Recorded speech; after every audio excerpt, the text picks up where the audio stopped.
Welcome to Losing a Child, Always Andy's Mom. On this podcast, we journey through the devastating experience of the death of a child.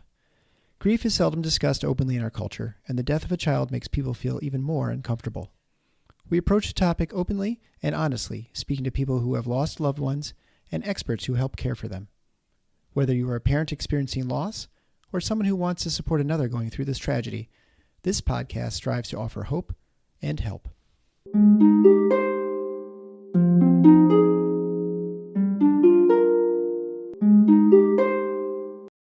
Welcome to episode number 285 of Losing a Child, Always Andy's Mom. I'm Marcy Larson, Andy's mom. Today, I have the pleasure to introduce you to Erin. Erin is Brennan's mom. Now, I find out a little later in the episode that Erin is a music teacher, and that is obviously very near and dear to my heart because of the importance music played in Andy's life, and I think that makes this interview a little bit special. I do want to take a quick minute to talk to you about a couple of special things as well. So the first one is that I got an email from Nick's dad. So you may remember Nick's dad. His name is David, and that was episode number 221. So he spoke about his son, and he just wrote a book. So his book is called Still Your Dad, Always My Son, A Year in the Life of a Grieving Father. So it's really aimed at fathers, but he thinks it will be great for mothers as well and all people who are kind of maybe trying to understand and help bereaved dads. So anyway, I wanted to let you know about that. The other thing is the book that I'm a part of that is going to be coming out on March 19th. So if you need to pause it, write it down, March 19th. So March 19th, the anthology comes out. I wrote a chapter of it. I feel great about this book. I think it is going to be beautiful and amazing and a huge help to all sorts of grieving parents and just people going through struggles in life, because it really just talks about resilience. The book is called Threads of Gold. And if you don't follow me on social media, that maybe this is the first you're really hearing about it. But if you do follow me on social media, you will have seen that I've posted quite a bit about it. So again, that is March 19th. Make sure to keep note of that, though, because that is the date that you can get the ebook for only $1.99. So I will send out this on social media and also to all the people who subscribe to my email list. So if you do not get weekly emails from me about the podcast, take a minute to go to andysmom.com and sign up to be on my email list. Now, I don't bog you down with a lot of emails. Mainly what I do is just give you that week's episode so you can see all the pretty pictures and get the link right there on your email instead of having to go through the podcast player. But I just want all of you to know about it because I am really excited about it. There are a lot of great, amazing authors, and I think the chapters are going to be wonderful, and I can't wait to read it myself. Also, if you are listening to us internationally, which I know that there is a good population of you that are, this will still be available on Amazon, but I am going to send a special link that will be specific to each country. Because what we're hoping to do, actually, is to be able to create a bestseller on one day, on day one, on March 19th. So in order for me to get kind of different countries, you can click on your specific link. So your link for Canada or Australia or the UK or any one of a number of countries. So look for those specifics from me as well. But right now, I just want you to sit back and enjoy listening to Erin, Brennan's mom.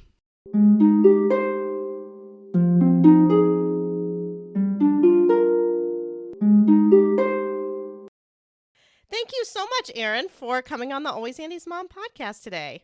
I'm so excited to be here. Thank you for having me. I am too. You know, we were just talking a little bit before we started recording. So Erin is a school teacher, and we had to pin this down. Like, we had exactly an hour, and I was really nervous. Like, how am I going to talk? Because I always chat with people a little bit beforehand and let people know what's kind of going to happen and make sure everyone's feeling comfortable. Then we do the recording, and then afterwards, we kind of chit chat a little bit about some other things that I might need. And so the whole process is usually maybe an hour, 15, hour and 20 minutes. But we had an hour. Like it was strictly an hour. So I was nervous. And like this morning, I'm looking at the clock thinking when 7:45 Central Time comes around, we're going to be on, we're going. And then I get on and she said, "Oh yeah, we have a snow day for school because it's so cold there in Illinois." And like, thank you God. I tell you, I feel like it was divine intervention or something that we had scheduled on this day. Absolutely. And I had wondered last night because all the schools here in Michigan are canceled too, but we got a lot of snow and the cold. So anyway, I was sort of hoping that was the case, but I was not brave enough to email her last night. But knowing that, we've chit-chatted a bit, and I suddenly don't feel like I'm in a rush to get going. So welcome, Erin. Now we get to hear all about Brennan and not fly through. So yeah. So go ahead. Why don't you start by just telling us all about your son, Brennan? We had issues, my husband and I, conceiving, and I had Brennan in Tallahassee, Florida, with his twin sister Avery, and before I got pregnant, I went to a fertility specialist, and he told me, "You're too fat to get pregnant," verbatim, and I was like, "That doesn't make any sense," but okay, like obviously I was overweight. My husband is diabetic. So, we ended up leaving him. It was a very traumatic doctor's visit. I couldn't get over the fact that a medical professional had said that to me. We switched clinics. I found a different doctor, a different GYN who's like, "Let me just do exploratory surgery, find out what's going on in there." I had surgery. All I had was like a little cyst on my ovary. That was it. Took it off. He's like, "You're not going to have to go back there. You will get pregnant in 3 months." 2 months later, figured out I was pregnant. Okay. I know, it's wild. He got it almost down to a science. So we went for our first appointment, and I was like, it's not gonna work out. And I had my eyes closed, and they're doing the ultrasound, and I said, "Is it in there? It's in there?" She's like, "You mean them?" And I said, no, it. And she's like, "No, there's 2 in there." And I was like, "What?" Oh. So it just blew my mind. I was just like, this is insane. My husband's like, "What? There's 2?" Well, especially when you said you had fertility trouble, I figured you had in vitro or something to end up with 2, right? No. It was just a very simple little surgery. They looked around. I was home the same day. It blew. We had started looking into doing IVF. And Yeah. I'll get into it later, but we looked into doing IVF with my 1-year-old that I have now. And it just didn't need to happen. And I was like, "Whoa, this is crazy." So I remember leaving that appointment, going to Panera with my husband, and we're like, what are we gonna do? Right. I go to school because I took a half day in the morning, and I had texted my principal. I said, "Can I talk?" I didn't know what to say. So she Yeah. was in her office when I came, and I was like in this catatonic state. And she said, "Oh, let's go in my office." And I said, "There's 2 of them in there." And she was like, "This is funny." And I said, "I don't know what to do." So we were like, let's just roll with it, whatever. So Yeah. there's 2 fraternal twins.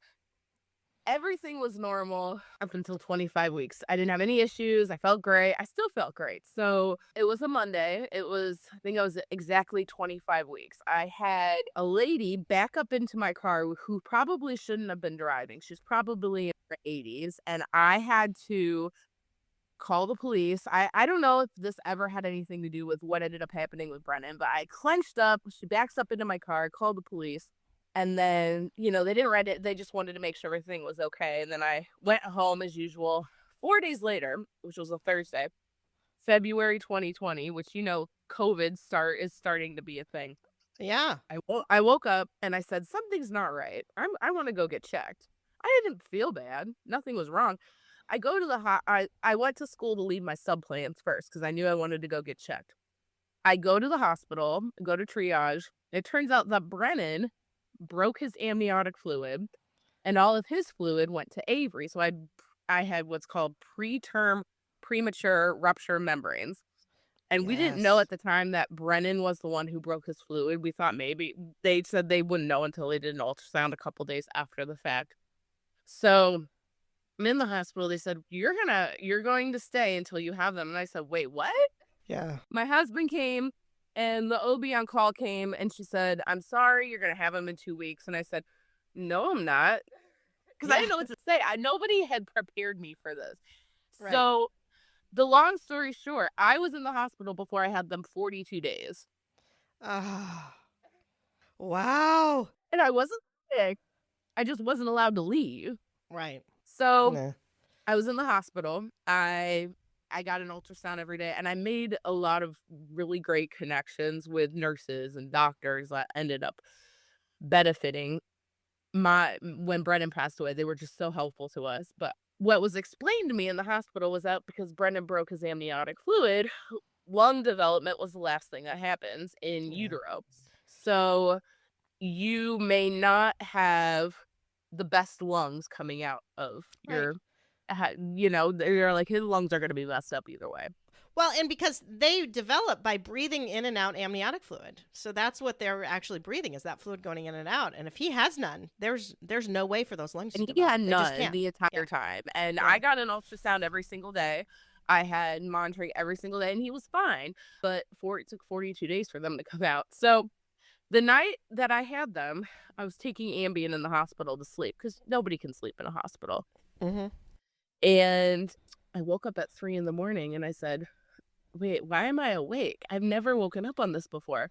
I walk out to the nurse's station. I said, hey, something's going on. I'm awake. I shouldn't be awake. I didn't feel anything. Felt fine. Went back, laid down. They checked me out. They said, you're like at an 8. Do you know you're late? And I was like, wait, what? No, I feel fine. So then it was like a very emergent situation. They're getting everything. Like, we gotta go. And I'm like, I don't feel anything. So I call my husband. It's 3 a.m. and I'm like, you need to come. I think it's time. He's like, wait, what? He's like, come on. Because he wasn't sleeping in the hospital. Because we were going to try to get to 34 weeks. So this is when they were 31 weeks, 5 days. And I said, no, you need to hurry up. I think it's coming. So they're pushing me down for my C-section. And luckily my OB that I had started with was on call that night. He's like, he comes in and he says, Erin, why didn't you say anything? And I said, I don't feel anything. Like, I was sleepy. So they're pushing me down. Everybody's freaking out. I get into the operating room. They said, well, you're going to have to be put to sleep because your platelet count is low. And I said, no, I'm not going to be put to sleep. The last thing I remember is all the people standing over me saying, yes, you're going to sleep now. Yes, you are. Wake up. My husband's sitting there eating McDonald's. And he said, do you feel any pain? I said, where's the babies? I was out of my mind. I said, go check the babies. So I had the babies at 31 weeks, 5 days. They were gigantic. Avery, his twin sister, was 4 pounds, 12 ounces. Brennan was 4 pounds. And for 31 weeks, 5 days, I guess that's gigantic. Yeah, that is big. And I didn't have diabetes. I didn't have anything. Nothing had happened. But they said, well, they're going to look really small. So we saw them. And I said, they look like full-term babies. Like maybe smaller end of full-term babies. But they didn't look like, I had always imagined them to be like these little things in your hand. And they were big babies. That's not at all. And even the nurses were like, oh, these are quite big. It was crazy. So when Brennan was born, he had 6 toes on 1 foot. Okay. And the nurses were like, well, really, just prepare yourself. He had 6 toes on a foot. And I'm like, oh, I think that's cute. So we go and we check on him. And again, this was March 26, 2020. So everything was weird. This was like right in the middle of COVID-y things. They're both on separate sides of the room. They said, well, now you guys can't like stand in the middle and you have to stay on separate sides of the room. So we go and we check him, and Brennan had some issues with his breathing, but it was nothing to the point where I ever thought that he would pass away. They were intubated for like a day, maybe, did some steroids. And what ended up happening was Avery, his twin sister, left at 36 weeks, 5 days. And I remember going in and She looks like she's ready to go. And Brennan was still on oxygen and he just looks sickly compared to her. And I said, why does he look this way? And she doesn't. And they said, well, it's because he's a boy. Boys take longer than girls. And I Yeah, I said, know. what? Boys And of are course, wimpy. it's wild. It is wild. If you have to have a preemie, you want to have a girl, and preferably if you're a black girl, it's way better. The white boys are the absolute wimpiest. Yes, that's what they told me. They said, they gave me all these articles Yeah. and they were like, here are these articles to tell you that boy. I'm like, but he's behind. And they're like, no, he'll be fine in about 2 weeks. Give him some time. He backslid a little bit. He went to the higher needs NICU. And again, this whole time, only one parent was allowed in the NICU. So for us, it was a little different. We had 2 kids, so both of us could come, but it would change every so often. Since we were in Tallahassee and my husband worked in Georgia, right over the line, they were like, well, some days it would be where he couldn't come, and some days I could just come. And then when Avery got discharged, he was the only one that was able to come. And people just didn't know with the COVID stuff going on. Yeah. It was such a weird time. So weird. I think people forget that there was not even a test for it really right No. away that you could do quickly or anything. So it was scary. And I was re-hospitalized at like a week after I got out Yeah. because I had just a really bad infection. And they were like, oh, it's COVID. I said, but I've been nowhere but here. I was like really, really sick. And it was either my husband go sees the babies or go sees me. And I said, you need to go see the babies. I'll be fine. And I sat in a room for 3 days and took some antibiotics and I was fine after that. I got discharged, but it was just such a going into the hospital where everything was open and then coming out and nothing is open is crazy. It is like, it was a ghost town. Yeah. So Brennan was discharged exactly 2 weeks after Avery. He was fine. He left on some medicine, but he was never to the point where I thought he would pass away. So I had them in Tallahassee, Florida, and when they were about 6 months old, we moved up to Athens, Georgia. Uh-huh. My husband had a job transfer. So when the twins were around 15 months old, they started daycare and they were going to our hospital's daycare, which was wonderful. And people always ask me, do you blame the daycare for what happened to your son? And I said, no, absolutely not. It was just a freak thing. So on a Monday, it was November 2021. On a Monday, I had picked both of them up because Avery hit her face or something. She was bleeding from the mouth at daycare. Brennan was sick. We tested Brennan for RSV at the pediatrician. It was positive. And we were like, okay, we'll just go home, keep him home the week, let him rest up. So then that Wednesday, he was fine. He was drinking. He wasn't eating. He was acting like he was sick. When you're sick, you don't want to really do anything. Yeah. So that Thursday, which was also coincidentally my husband's birthday, I had gotten up early for work. I was teaching school in Georgia. I went to go check on them at about an hour before I left. They were both asleep and they were fine. Their cribs, they had 2 separate cribs in the room in the shape of an L. And then right before I left, I'm like, something's telling me, oh, I need to go check on them. I go in and Brennan was gone at that point. I was like, there's no way he was still alive. Wow. So Avery's sitting up in her crib. Avery's sitting up in her crib. Oh my Reading a gosh. book and then like playing with a book or whatever. And how long had it been since you checked on him? About an hour. Wow. Wild. And I don't know what Avery saw. I don't know if she even knows what she saw, but she's sitting up, had something in her hand, like a baby book or whatever. They were 20 months old at that point. And then Brennan, when I had found him, I said, there's no way he's alive. There's no way. I just like blanked out and I was screaming. I was like, call 911. He picked Brennan up. I was like, there's no way. So when the EMS came, he said, well, we're going to transport him. And I said, but he's gone. And they're like, no, we're still going to transport him. He has a little bit of a pulse. But in my heart, I was like, I know he's gone. So they took him in the ambulance. And my husband's like, we got to go now. I said, hold up. Let's get Avery changed. We'll take her with us. In my heart, I knew if he wasn't going to come back the way that he was, which was the happy, joyful, loving, fun kid, he's in a better place. And I know that sounds horrible to say, but for me, it was, I don't want him to be a vegetable. I don't want him to be the shell of a kid that he was. So we go to the hospital. They immediately brought us back to this room. The doctor comes in and he says, I'm sorry. And I said, I know he's gone, right? Like, can you just tell me there's no way. And they're like, yeah, he did pass away. And I was just like, this is insane. This is not, I would never imagine in a million years I would be that person who lost a kid. So, and I said, well, can we see him?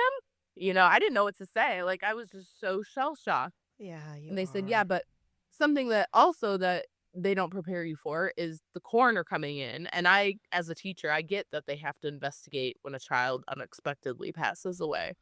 Yeah. But luckily, they just did it with such grace and very caring. And, I was so thrown off by the fact that, they have to look at your medical records. They have to look at his medical records. They started all the way back at pregnancy for me. And after the coroner came and talked to us, he said, yeah, you guys can see him. We saw him. And then I said, well, where's he going to go? Like, I didn't know. Like, they're like, well, we have to do an autopsy and we will let you know when he's released to the funeral home. And I was just like, wait, but where is he going to go? So we have a family friend in Ohio who is a funeral director. So I called him and I said, can you help me like figure out where this child is? Like, I would just feel better knowing where he is. It was about a week. He was released to the funeral home and we had his services, and about 3 months after that was when we got the autopsy report. He had passed away from something called human metapneumovirus. Yeah. But our pediatrician, who was very, very young, and this was the first kid she had ever had pass away, she'd read the autopsy report and she said, Erin, there's no way it wasn't COVID. We just don't have a way of knowing. I have a feeling that it was COVID.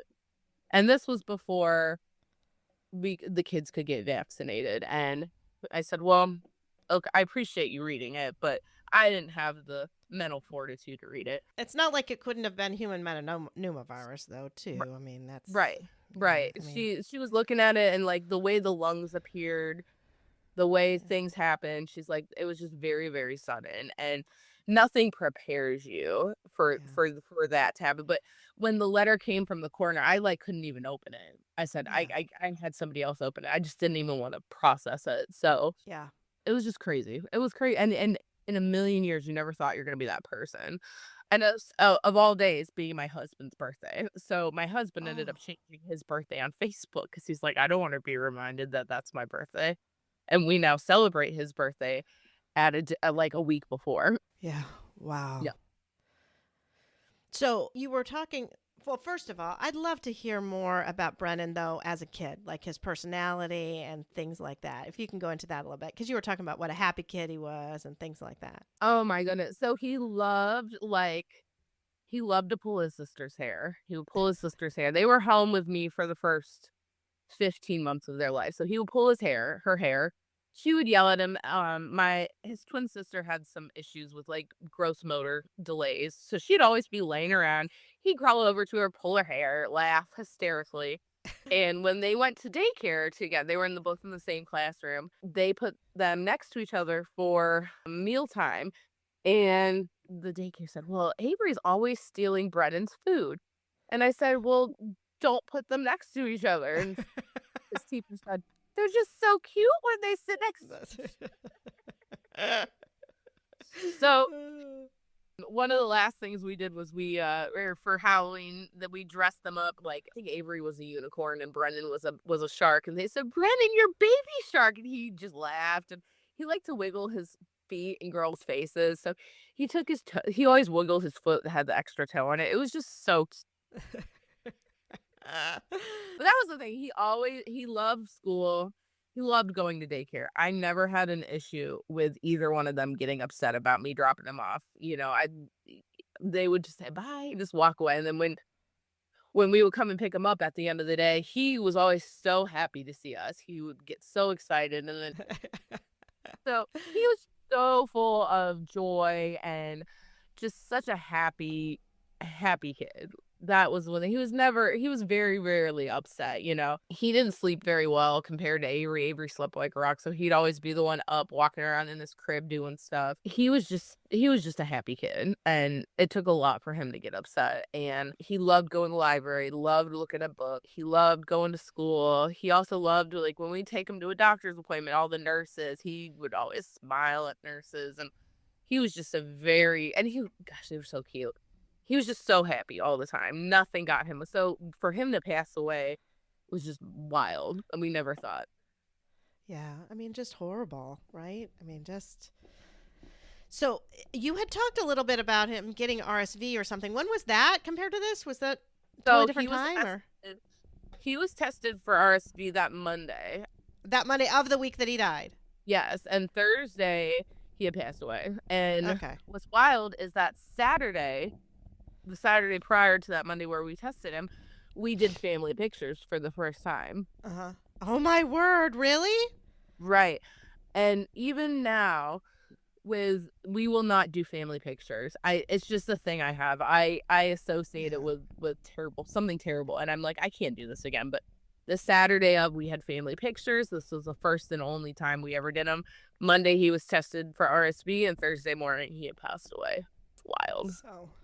So he had RSV and human metapneumovirus then? Both. They did not test him for human metapneumovirus. So Right. No, I know, but on Thursday he did. Yes. He had both, because he still had the RSV, I'm sure. Yes. Well, and obviously that is a leading cause of death in young babies. So, but for me, when I had always read about RSV, I said, oh, it's only for like littles. I mean, Brennan was 20 months old. It's right. Crazy. It's mostly is little. It mostly is littles, but because most of the time when they get older, it's not nearly as bad. But he didn't have much for lung trouble in the middle.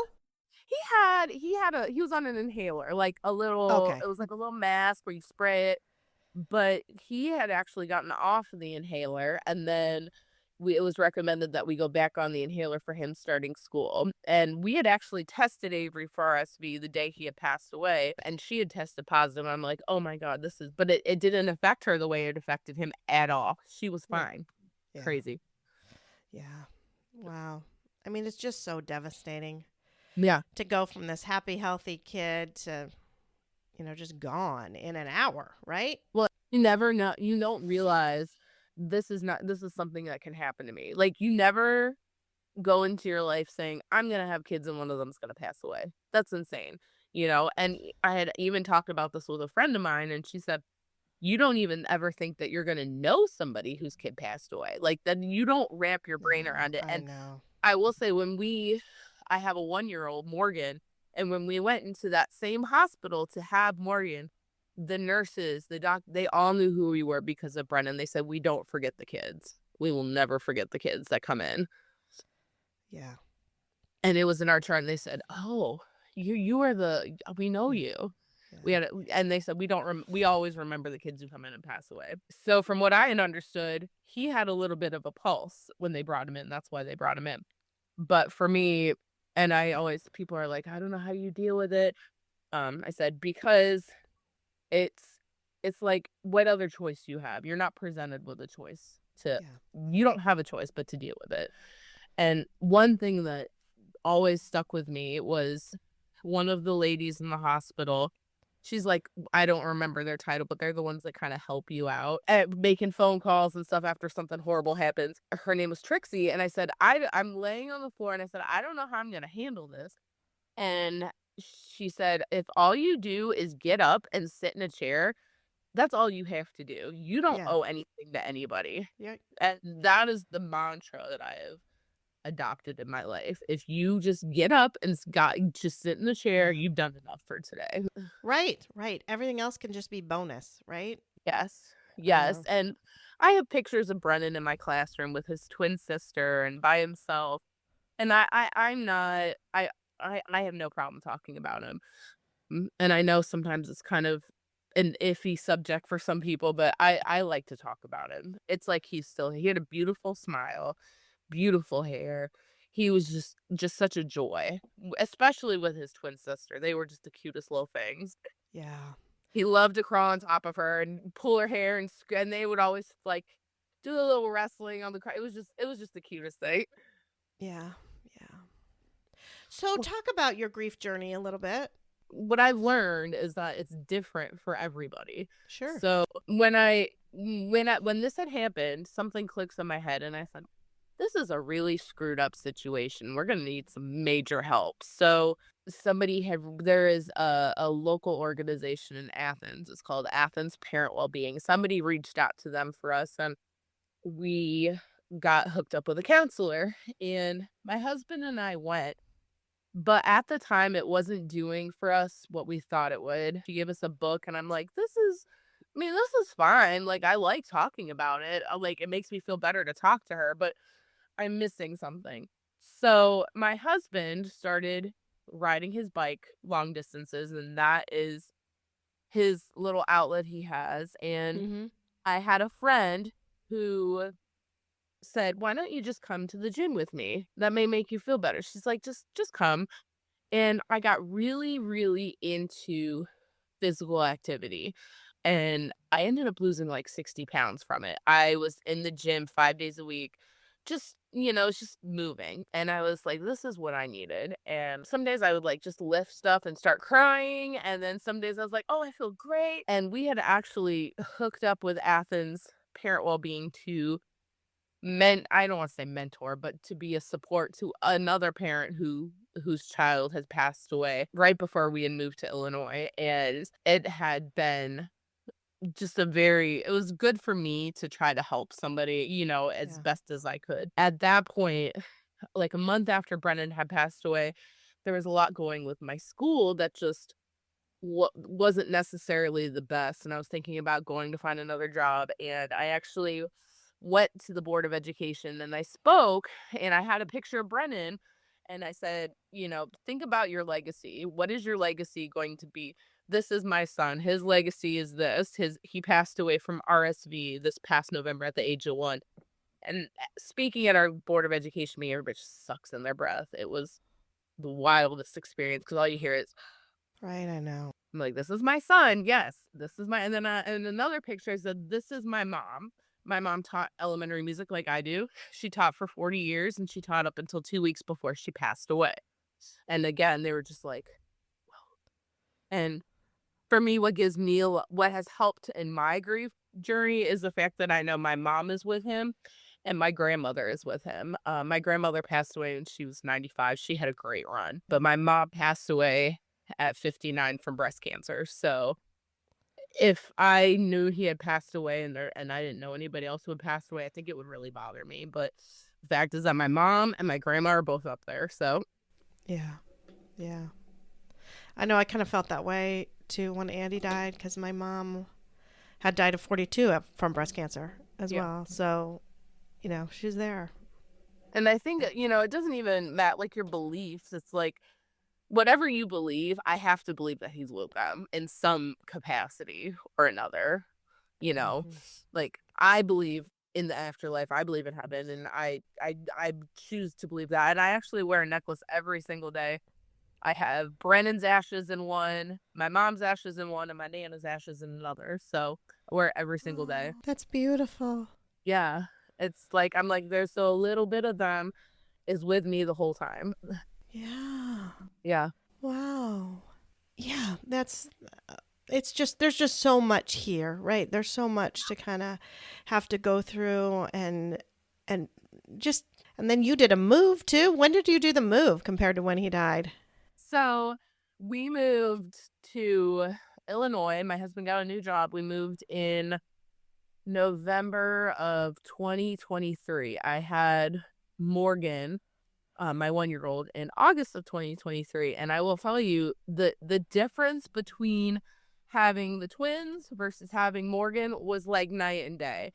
It was Yeah. a 39-week scheduled C-section, no problems whatsoever. Just walked into the hospital, walked out with a baby. And that was the absolute healing that I needed because my last hospital stay was just so wild and crazy. And I'm grateful for the time that I was in the hospital having the twins because I met a lot of amazing people that were still there for me to the day Brennan passed away. And all of my doctors from Tallahassee reached out to me and said, this is my cell phone number. If you need anything night or day, you call me, And the fact is Really? that they didn't have to do that. They didn't have to No. call me on there. And I had been gone about almost a year, but they said, we never forget people like you, Erin.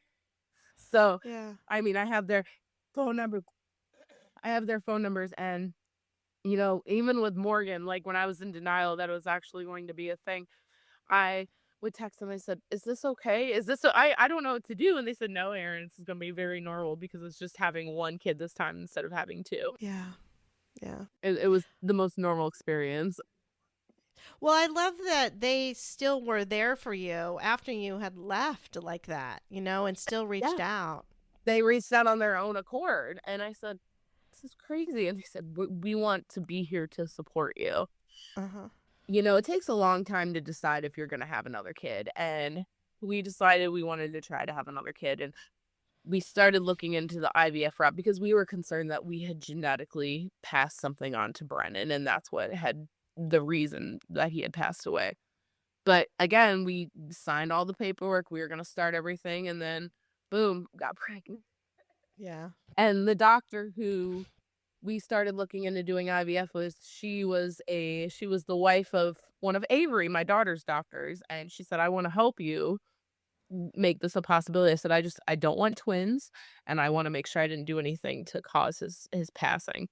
Something that has always bothered me is I just hope he wasn't in pain, and I don't think we have any way of knowing that, but for me, I just hope it was very peaceful for him, and I know that I will see him again, but I just hope that he wasn't suffering in the long run. Yeah. Well, I mean, it seems unlikely because it doesn't seem like he was suffering when you had checked on him an hour before, right? No, no, and I told my husband, I said, if you're gonna go, and yeah, this probably isn't the best way to think about it, but if you're gonna go, what a way to go. In your bed, warm, asleep. That's the best way to go at this point. Yeah. Just slipping away, right? Yeah. Just Hmm. slipping away. And that's Yeah. probably what he did, just slipped away. Yeah. Yeah. It's just tragic and so hard. And we had talked a little bit before we started recording about how everyone's grief is different, and you mentioned that even during the recording. And and losing kids at different ages is it's just different. It's just different what your experience is compared to other people. And we don't like to compare grief, obviously, because it's all just so horrible. But you were talking about how it is helpful to find people who maybe had kids that died at similar age to yours and things like that, right? And also, like, finding people that are in the same life space Yes. as me, or life Hmm. space as my husband. That has helped us quite a bit. But what one thing that I've learned is that not everybody is as open about it as I am. Yeah. It's okay. It's fine. They may never be, and they may be in their own time, but just opening that door for them and saying, "This door is open.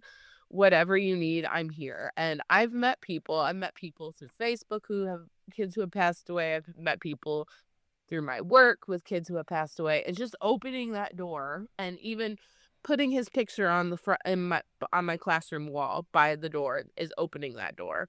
Hmm. Just saying his name is opening that door. Yeah. Well, You know, for sure. I love that. I love that you say that because yeah. it is kind of treated as taboo sometimes, right? It really I've met people that, I've explained to them through one circumstance or another what had happened, and they said, "Oh, okay." And I'm like, "No, it's not a bad. It's terrible, but it's okay." I mean, it's a bad thing, but it's not a thing Yeah, that I don't want to talk about, right? it's not like a thing that you have to be quiet about. It's just something that happened in my life, Right. I was going to say, it's your life. It's Yeah, your life. It's not yeah, taboo. It's your life. yeah. And everybody says, "Well, I don't know how you keep going." I'm like, "What other choice do you have?" Yeah, you don't really have much other choice. No. I remember Trixie in the hospital. She said, if all you do is sit in the chair and get up, you sat in the chair and got up, and that's all you need to do. So that's something I've really adopted in my life. Something's bothering me, or, so I just don't want to. Yeah. Very few things get to me anymore because as a parent who has lost a child, you've literally been through the worst thing imaginable and you've gotten through it and you've adjusted to it. I'm like, so things don't bother me anymore the way they used to. Yeah. Yeah. Isn't it funny how your perspective really changes? It's wild. It is Yeah. wild. Uh-huh. And I said, you know what? Things don't get to me. And I have a lot easier time saying no. And I have a lot more of an easier time just making boundaries for myself. And if Brennan was the one that helped me do that, great. If it was something else, great. But it's, it's something I've always had an easy time with. Is since he passed away, it just not doing things that I don't want to do. So right. Well, and you just think really life is precious. yes, Life's too short to kind of waste time doing things that are dumb, right? yeah, yes. And some people would ask me, they said, "Oh, you cannot. Does teaching school bother you?" No, not at all. No, I actually like being around other kids. It makes me feel good. I've taught for over 10 years and it has given me a lot. And, my husband, he was bothered by going to kids' birthday parties. That really bothered him for a long time. And I think he's just now to the point where he's okay with it again. But again, everybody bottom line is different. So well, you're totally right, because I think about at first, I tried going back to work right away. It just lasted a few weeks really, and then I had to stop. And then I had also an administrative position too, that I was the medical director for a group of pediatric practices, so like 9 pediatric practices. And so I was co-medical director for that I did 2 days a week, and then I practiced in my pediatrics practice 3 days a week. And so after I left, I did do the administrative job for quite a while, actually, until late the following summer. And so until Andy had been gone about a year. And then something just changed, and it just felt not important. It just did. And I just got to the point where I thought, I cannot go to another meeting with an insurance company and argue to get 25 cents per patient member month or whatever, all these contract negotiation stuff. I couldn't do it. I didn't have it in me anymore because it just did not seem important. Right? And then that's when I really started working on myself and working on getting back to doing pediatrics, which I was able to do then by that winter and go back and start seeing kids again, because it got to the point where like, well, that's what matters, right? That's what matters, is trying to help people and help families and walk with them through their hard times and celebrate with them through their happy times. And I don't know. It just changed. It changed how I am as a physician today. And it definitely changed my now inability to do any of that other role that I, did a pretty good job at, but I just can't anymore. No. And I'm very open. Like November 18th, I started at a new school this year, and I told my principal November 18th is just a really bad day for me. Just give me a little grace in this day. And I think if I'm being very open about what my limit is, and yeah, I think they appreciate. My husband's not as open as I am, and I said no. They need to know that November 18th is just a day where I don't want anybody in and just it's just I need my space. So I go to work and I do my thing, but I just want to be left alone that day. Well, that's amazing. You even go in. I don't go in that day. I made a mistake when he had passed away. I should have taken time off. So he had passed away on a Thursday. Obviously, that Friday I didn't go to work. The next whole week was Thanksgiving break. So in the South, you have that whole week off. I was already off. And then Monday I went back to work. And I really probably shouldn't have. Yeah. But what else was I going to do? Wow. Well, I think you're still in such shock at that point in time that maybe you think, it's like, what else am I going to do? Like you had said several times, what else am I going to do? Yeah. You don't know what else to do.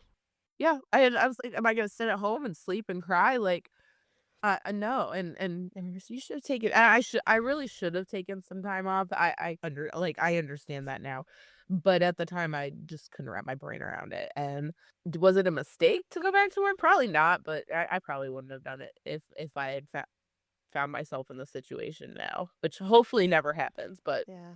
Well, I love that you said that you're an elementary school music teacher.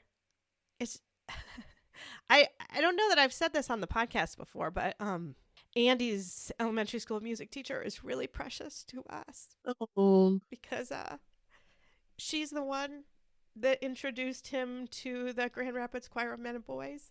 oh, And he was a senior head chorister for them. I mean, he just lit up. It changed his life yeah, to be a member of that choir. yeah. So I just always think of Kathleen Poole. So if Kathleen Poole sees something on Instagram or whatever, like Kathleen just has always meant a lot to us because she introduced Andy to something that ended up bringing him the most joy of anything in his whole life. I love being that. a member of that choir. I love that. And I know she keeps his a little picture of him that we had for his like funeral announcement thing kind of at the funeral home. And it has him in the front with his choir picture, which is the same picture that's on the website if you go to the website. But she keeps that with her in her classroom and looks at it every day. She has it in her choir folder too. She's a beautiful soloist. It's like at his funeral. She means a lot to us. So I love that. that was just special hearing that. So you don't know what kind of impact you might be having on kids. I really hope that I have, some days I'm just like, man, I don't know. Yeah. Yeah. My mom taught elementary music for 40 years and taught up until 2 weeks before she passed away. And at her funeral in 2015, so many people, so many former students, people that have all come out of the woodwork to say, your mom has made such an impact on my life. And I only hope, 11 years into doing this, I only hope that a fraction of that has rubbed off on somebody. It gives me a lot of joy to see the kids every single day and for them to say, they call me Miss Music because Miss McClanahan is kind of a mouth. So I'm like, Miss Music. And it's what keeps me going is seeing the kids and, everybody says, well, do you get sad? I mean, yes, but also no, because kids are funny, amazing human beings. I almost prefer kids over adults. I definitely prefer kids over adults, so. And, my brother's a high school band director and bless him, like it just doesn't have the same impact as elementary does for me. And I've always ever done elementary. And I will always ever do elementary. So it has given me, I like to think, I haven't done, I haven't started a foundation like some people have. And I haven't done like some crazy big thing. But I like to think that teaching elementary music is my way of honoring Brennan because he loved music. Avery, his twin sister now, loves music, loves it. They both loved it. So, I mean, that's kind of how I view it. Yeah, right. And if you can introduce a love to music to some other kids Yes. too. And I love that you have his picture just up too and just are so open about being able to talk about things because, hard things happen.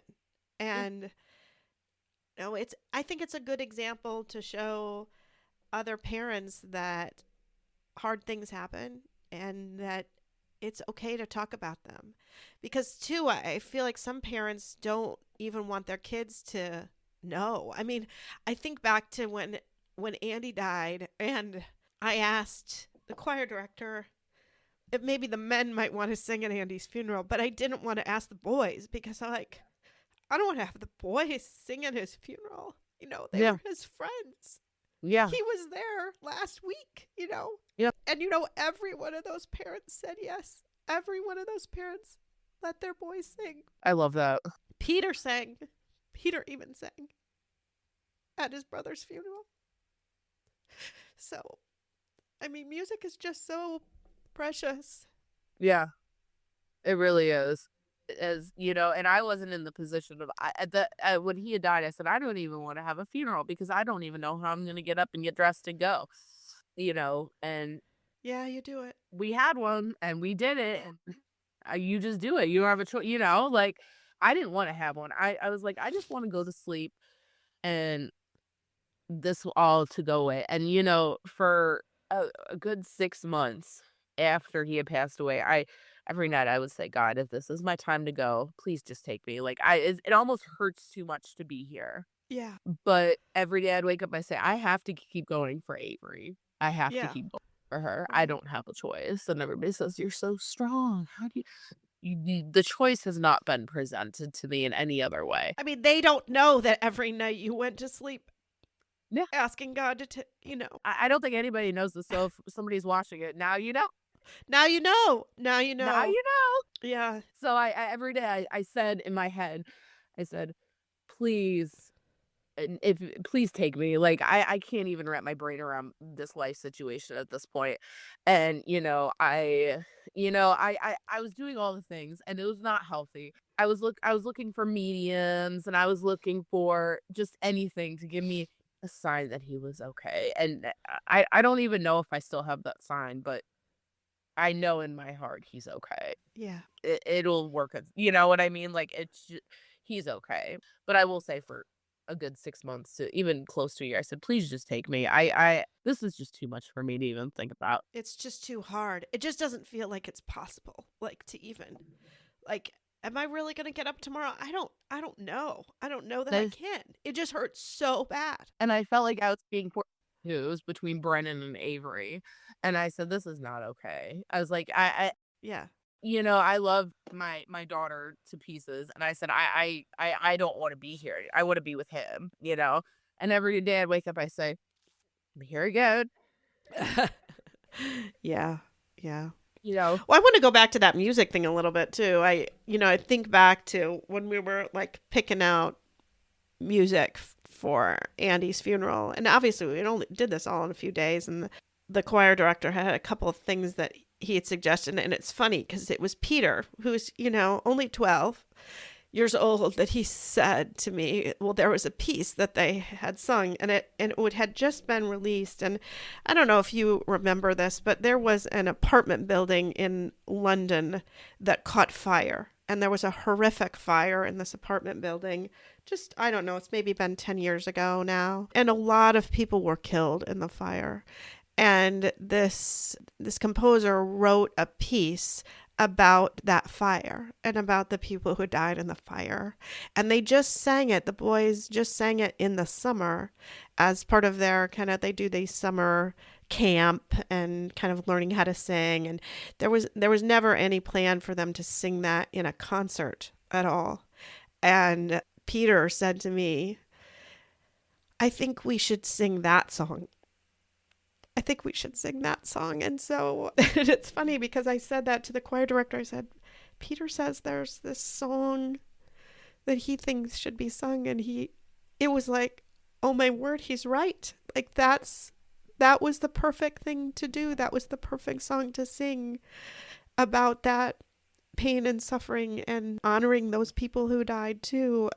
But it's that just goes back to, again, what you do and how music can mean so much. And you don't know the kind of that little kids can really get a lot from that and learn that meaning and apply it to their lives like that. Yes. And or they get something where my older Avery, Brennan's twin sister, is on the autism spectrum and has a few other things. She's ADHD, dyspraxia, speech disorder, but she can sing. She sings every single word of everything. Like they were doing Christmas songs at daycare. She sang every word of all of them. Like it just taps into something that you don't necessarily think it would. And I think it's amazing that you even remember Andy's funeral. Like, cause I still can't remember Brennan's to this day. I don't remember a thing about it. I remember my friend taking me out after his funeral and that's it. Yeah. I think it's in pieces. To be honest, that I remember just pieces of it. I remember finding Brennan and I don't remember anything about the hospital, but a lot of my coworkers at the time, they had sent counselors to the school because there were a lot of moms and a lot of people like kids, and a lot of my coworkers, they just said, well, we're just gonna, my team at the time, I had a PE teacher and a STEM teacher on my team. They said, we're just gonna go to the hospital. And they had just left work and they're like, it's more important for us to be with you right now. They brought me coffee and then they were like, we're just gonna sit, we're gonna go. Yeah. But yeah, there's just, everything is just like very, very, I don't really remember much of anything. I think I kind of put everything out of my head at that point. And people coming to our house to, take the high chair because seeing two of everything was very triggering Yeah. to me. And even now, like if I have a Facebook friend that I haven't seen in years, and I have no connection to who says they're gonna have twins, I take them off. There's a limit I have to certain things. Yeah. Yeah. Yeah. Yep. Even after having another baby, just drawing that limit is very important to me. But my coworkers who said we're gonna be there for Erin instead of here, and I'm just so grateful for that. Like, I never knew that, like, we had only been in Athens about a year. We didn't really know anybody because it was still kind of COVID times and Yeah.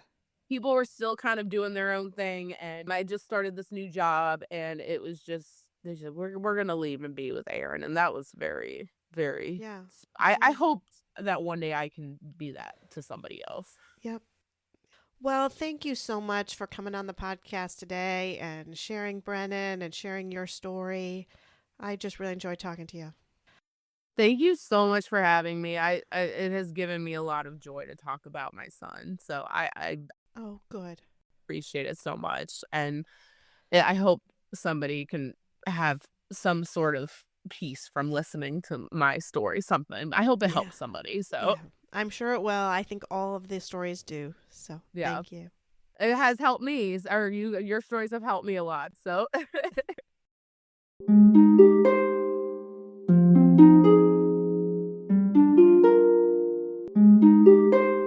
Thanks for listening. If you found this helpful and would like to support the podcast, please leave a 5-star rating and comment. To help financially, you can type Andy's Mom, one word, to the number 53555.